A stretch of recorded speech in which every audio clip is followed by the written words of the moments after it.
face shaved. Up, but her owner still likes it shaved because it keeps it clean. Because apparently Freckles is a messy eater and she likes to get her face dirty. You could use a 10.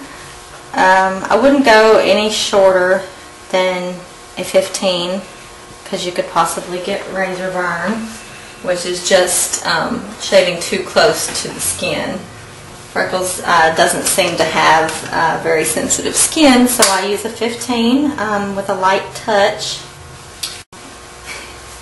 You want to be able to have a hold on their face so they don't jerk, because you don't want to jab it into their eye or into their face. I just kind of hold their face with my hand. I'm not applying any pressure at all, because generally if you've got a hold, then they're not going to move too far, and you can take your clipper away if they start to jerk around. That's your sign that you need to stop. You don't ever want to squeeze their head or, you know, make it overpower them, because that's just going to make it worse. You want to keep them as calm as possible. So I'm going to start with the corners of the eyes and the bridge of the nose. I'm just going to scoop that little area out. And again, you don't want to dig your clippers in. You just want to do a light scooping action. So see if Miss Freckles will be a good girl today. You're just going to do a nice scoop. And don't cry. Make a good girl. You're just going to scoop that hair out, Freckles. Scoopy, scoop, scoop. Good girl.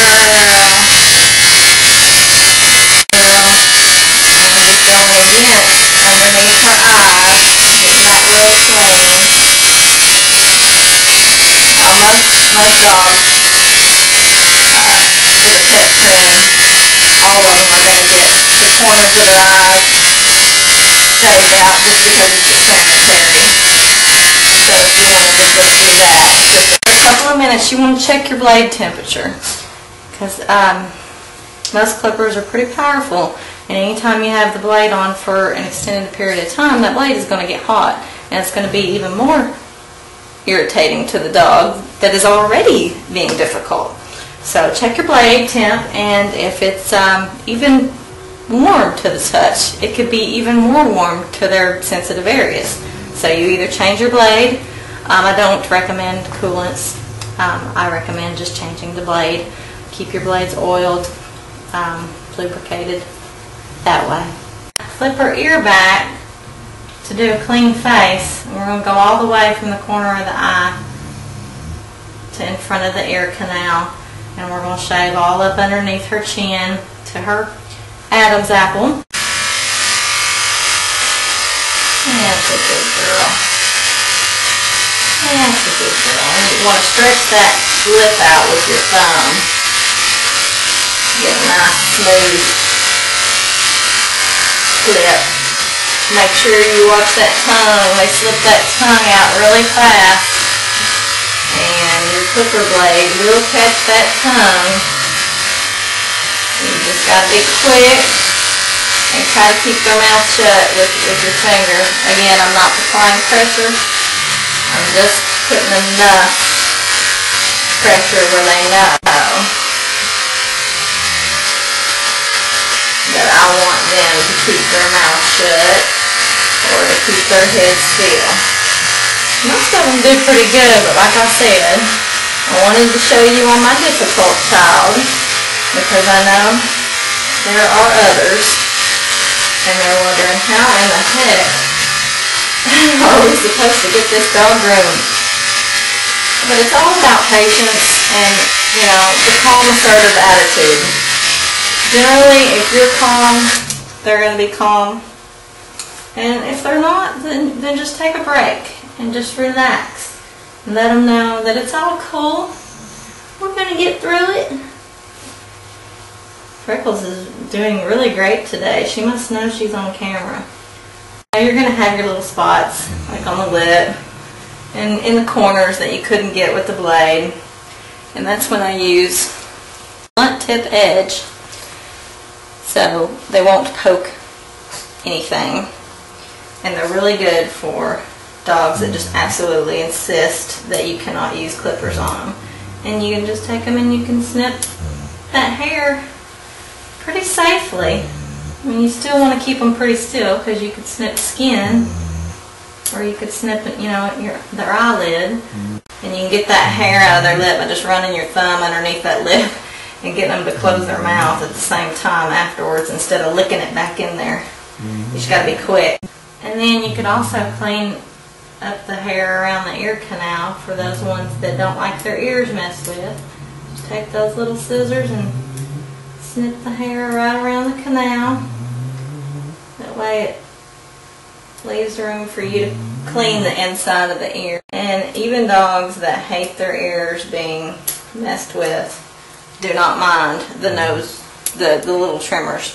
Just comb it all forward, let it lay naturally with the natural part, and then we're just going to scissor her some bangs because her ponytail does not stay in very long because she's a rowdy girl. And then we're just going to take our thumb on top of the nose. We're not putting any pressure, just enough for when they jerk we know it, and the scissor will not poke them in the eye. Scissor all the way back to the ear, flip that ear back over so you don't scissor it, and you can scissor straight back all the way that way, and scissor all the way to there. And we're going to comb her ears down, and you can, same with the other side.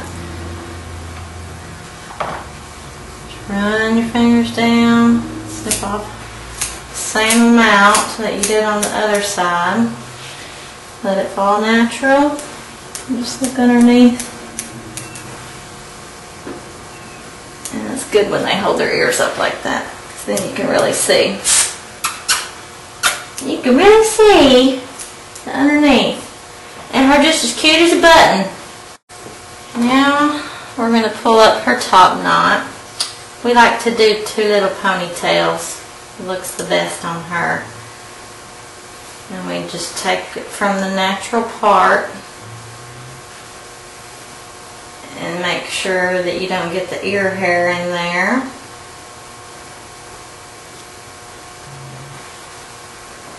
Comb it all up. Don't want to go directly down to the scalp because it might be too tight.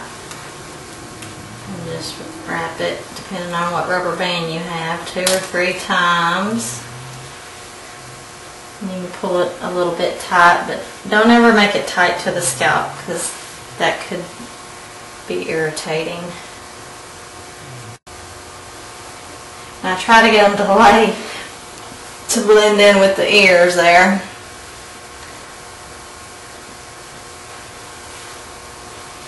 There we go. There we have a cutie pie.